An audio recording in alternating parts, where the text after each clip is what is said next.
आज की दुनिया में ऐसा नहीं लगता कि हमारा ध्यान 100 अलग-अलग दिशाओं में खिंच रहा है? बिल्कुल। हर तरफ से। हाँ, फोन की नोटिफिकेशन, काम की ईमेल, सोशल मीडिया, मतलब मन एक जगह टिकता ही नहीं है। एक नाव की तरह है, जैसे लहरें कहीं भी ले जा रही हैं। सही कहा।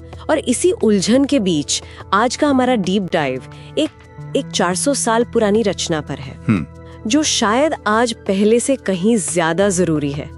हमारे पास संत तुलसीदास जी का एक दोहा है और हमारा मिशन है ये समझना कि ये 2 पंक्तियां आज की हमारी शायद सबसे बड़ी समस्याओं में से एक का हल कैसे दे सकती हैं।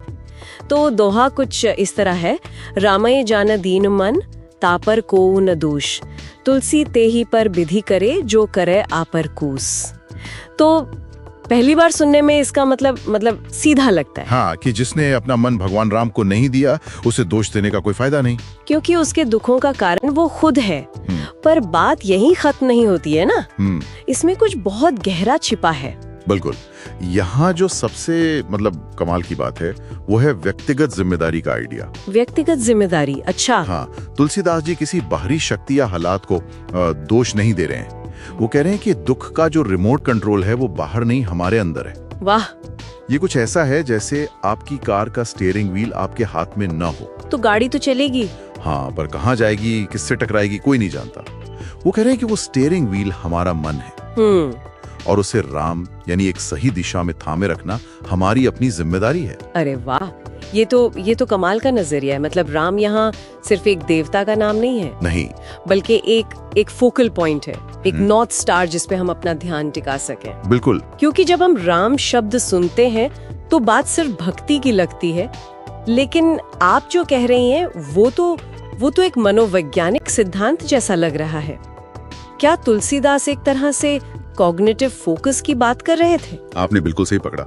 ये मन को समर्पित करना असल में अपने मेंटल रिसोर्सेस को एक जगह केंद्रित करना ही है। तो जब मन बिखरा हुआ नहीं होता, हाँ, जब उसे एक मजबूत लंगर मिल जाता है तो बाहरी तूफानों से हिला नहीं पाते। आज की साइकोलॉजी भी तो यही कहती है ना, कि एक लक्ष्यहीन या अनियंत्रित मन ही एंजाइटी और तनाव की असली जड़ है। लेकिन यहाँ एक सवाल उठता है। पूछिए। आज की दुनिया में ये कहना जितना आसान है, करना उतना ही मुश्किल। जहाँ हर ऐप, हर हेडलाइन हमारा ध्यान खींचने के लिए ही बनाया गया है, वहाँ मन को एक चीज पर टिकाए रखना तो लगभग नामुमकिन सा लगता है। हाँ, और यही इस दोहे की खूबसूरती है। अच्छा। इसका जवाब दूसरी पंक्ति में है, तुलसी तेही पर विधि करें, जो करे आपर कूस। आपर कूस, इसका मतलब है जो खुद प्रयास करता है। और विधि मतलब भाग्य या कह लीजिए ब्रह्मांड की व्यवस्था।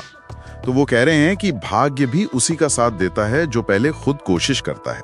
ओह। ये कोई पैसिव स्टेट नहीं है कि बस बैठ के सोचा और मन लग गया। ये एक एक्टिव प्रोसेस है, कोशिश हमें ही करनी होगी।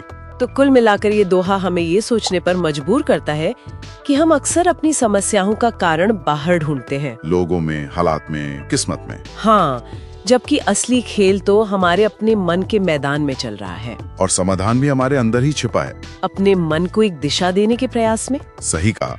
और ये एक जरूरी सवाल खड़ा करता है। क्या? आज के इस आधुनिक जीवन की भाग दौड़ में, जहाँ ध्यान भटकाने वाली इतनी चीजें हैं, हमारे लिए मन को समर्पित करने का वास्तविक अर्थ क्या हो सकता है? ये विचार सिर्फ आध्यात्मिक लोगों के लिए नहीं है, बल्कि हर उस इंसान के लिए है जो मन की शांति चाहता है। तो सोचने वाली बात यह है कि हमारा वो राम क्या है?